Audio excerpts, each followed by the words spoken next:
संवत्सरी की तिथि बदलने का इतिहास।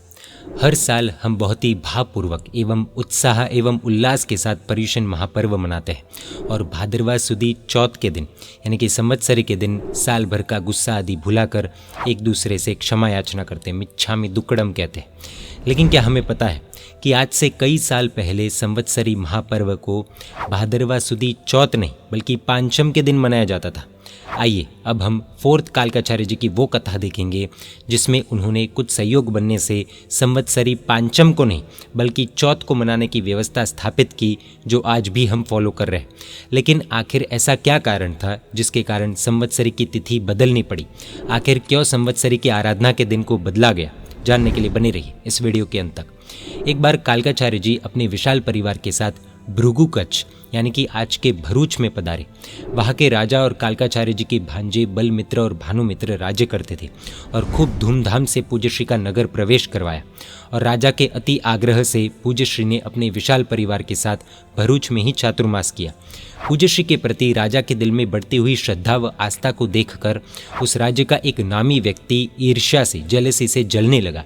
कालकाचार्य जी ने वैसे भी उसे कुछ समय पहले ही डिबेट में हराया था और इस कारण से उसके दिल में पूज्य आचार्य भगवंत के प्रति वैर की गांठ बन चुकी थी। वो एक ऐसे मौके की तलाश में था जब वो अपने वैर का बदला ले सके। थोड़े दिनों के बाद अवसर देखकर राजा के कान फूंकते हुए उस नामी व्यक्ति ने कहा, राजन, इस धरती पर कालकाचार्य जी से बढ़कर पवित्र पुरुष और कौन हो सकता है? कैसा निर्मल उनका संयम है। राजा ने सहमति प्रदान की और वो फिर से कहने लगा, राजन, ऐसे महापुरुष के चरण कमल जिस धरती पर हो वह धरती भी कितनी पवित्र कहलाती है। मुझे तो यही एक चिंता सता रही है कि नगर की समस्त भूमि, पूरी भूमि उनके चरण कमलों से पवित्र बन चुकी है, तो फिर उस धरती पर हम पैर रखेंगे तो क्या हम पाप के भागीदार नहीं होंगे? राजा तो वैसे भी कान के कच्चे होते हैं और उस नामी व्यक्ति की ये बात सुनकर राजा सोचने लगा, ये तो बड़ी विकट समस्या खड़ी हुई है। शास्त्रों में तो लिखा है, अपनी शक्ति हो तो गुरु की भक्ति करनी चाहिए, किंतु आशातना तो कभी नहीं करनी चाहिए। राजा ने इस समस्या का समाधान पूछा। उसने तो मौका मिलते ही चौका मारा और कह दिया, एक उपाय है। पूज्यश्री अगर यहाँ से विहार कर जाए तो आप और प्रजाजन गुरु की घोर आशातना के पाप से बच सकते हैं। और पूज्यश्री यहाँ से किस प्रकार विहार करेंगे उसका भी उपाय है मेरे पास। जैन साधु भगवंत स्वयं के लिए बनाई हुई गोचरी ग्रहण नहीं करते। उस गोचरी को वे आधा कर्मी दोष वाली मानते हैं। आपकी आज्ञा हो तो समस्त नगरवासियों को सूचना दी जाए कि साधुओं की भक्ति के लिए सभी के घर में विशेष मिठाई आदि बनाई जाए। ये बात राजा के दिमाग में बैठ गई और उसने वैसा ही करने का आदेश दे दिया। दूसरे दिन जब साधु भगवंत गोचरी के लिए निकले तो उन्हें कहीं से भी निर्दोष गोचरी नहीं मिली और हर जगह निर्दोष गोचरी की दुर्लभता को देखकर पूज्यश्री ने चालू चातुर्मास में वहाँ से विहार करने का डिसीजन लिया। राजा ने भी पूज्यश्री के फैसले में सहमति प्रदान कर दी और पूज्यश्री अपने विशाल परिवार के साथ प्रतिष्ठानपुर नगर की ओर विहार करने लगे। प्रतिष्ठानपुर में 7 वाहन राजा राज्य करता था।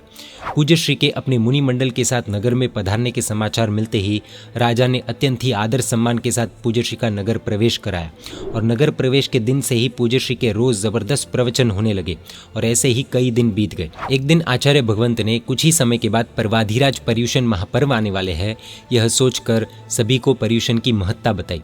राजा भी प्रवचन में मौजूद था। आचार्य भगवंत ने कहा, पर्युषण यह जैनों का महापर्व है। इस पर्व की आराधना कर सभी जीवों को आत्मशुद्धि करनी चाहिए। प्रभु महावीर के समय से लेकर कालकाचार्य जी तक पर्युषण महापर्व यानी कि संवत्सरी की आराधना भादो सुदी पंचमी को होती थी। संवत्सरी के पहले आत्मशुद्धि की तैयारी के लिए 7 दिन जोड़कर 8 दिन की आराधना की जाती है। कालकाचार्य जी जब प्रतिष्ठानपुर में विराजमान थे, उस वर्ष पर्युषण पर्व जब नजदीक आया तब राजा ने आचार्य भगवंत को विनंती की, हे भगवान, भाद्रपद महीने के शुक्ल पंचमी के दिन इस देश में इंद्रध्वज महोत्सव होने वाला है, इसलिए श्री पर्युषण पर्व अगले दिन यानी कि छठ को करवाइए, क्योंकि लौकिक पर्व के आने से लोगों का मन धर्म की आराधना में उत्साही नहीं होगा। तब आचार्य भगवंत ने कहा कि पूर्व में तीर्थंकर और गणधरों ने भी संवत्सरी की आराधना के लिए पंचमी की रात्रि का उल्लंघन नहीं किया। पर्व तो उसी दिन हो सकता है, ऐसा हमारे गुरु भगवंत ने भी कहा था। मेरू शिखर शायद कंपित हो सकता है, सूर्योदय पश्चिम से हो सकता है, लेकिन पंचमी की रात्रि का उल्लंघन करके इस पर्व की आराधना नहीं की जा सकती। यह सुनकर राजा ने कहा, हे प्रभु, तो पर्युषण पर्व चतुर्थी के दिन कीजिए, यानी कि एक दिन पहले कीजिए। गुरु ने कहा, ऐसा हो सकता है, क्योंकि यह वचन पूर्वाचार्यों को भी मान्य है। और तो और ऐसा भी शास्त्र वचन है कि पांचम के पहले भी पर्युषण पर्व की आराधना कर सकते हैं। यही शास्त्र वचन हम भी श्री बारसा सूत्र यानी कि कल्प सूत्र के अंतर्गत सुनते हैं। तब से लेकर आज तक सकल संघ संवत्सरी महापर्व की आराधना चौथ के दिन करता आया है। उस समय के युग प्रधान संविघ्न गीतार्थ गुरु भगवंत द्वारा जब संवत्सरी की आराधना पांचम से लेकर चौथ में तय की गई, तब तत्कालीन सर्व गीतार्थ आचार्य भगवंतों ने इस वचन को मान्य किया।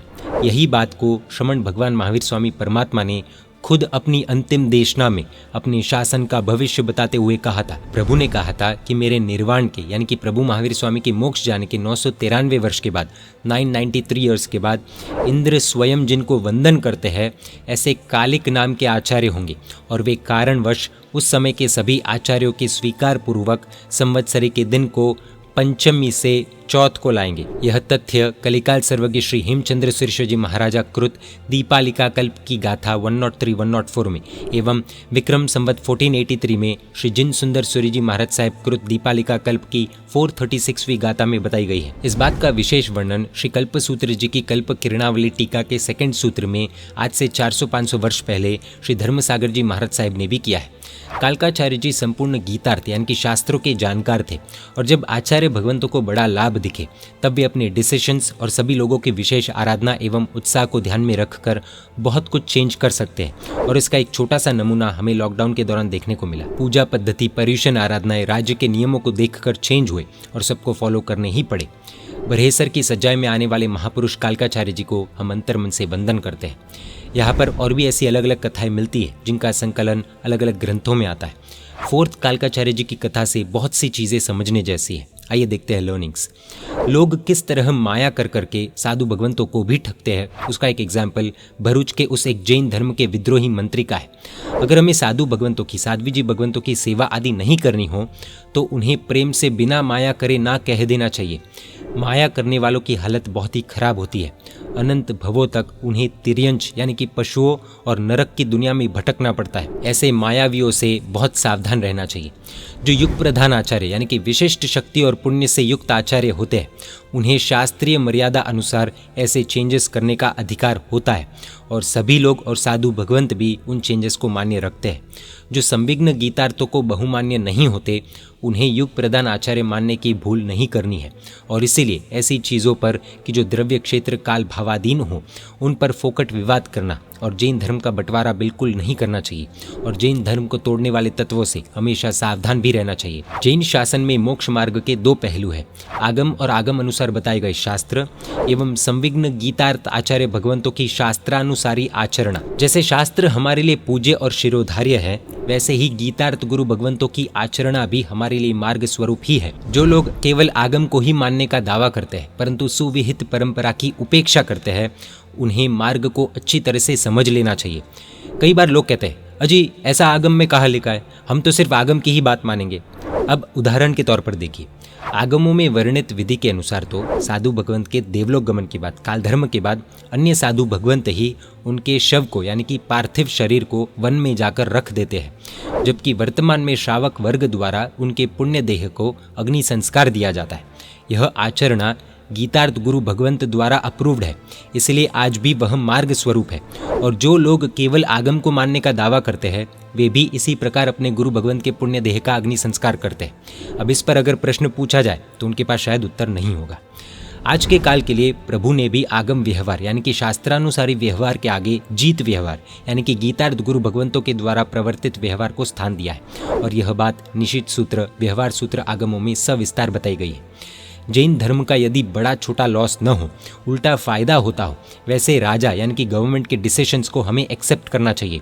उसमें शास्त्रों को फॉलो कर कुछ नियम चेंज भी हो तो वो शास्त्रीय ही कहा जाता है, पर उस चेंज को करने की पूरी सत्ता सिर्फ गीतार्थ संविघ्न आचार्यों के पास ही होती है, रास्ते पर चलने वाले ऐरे गैरों के पास नहीं होती। कोई कह दे और हम मान ले तो हम मूर्ख कहे जाएंगे। जय जिन शासन, जय महावीर।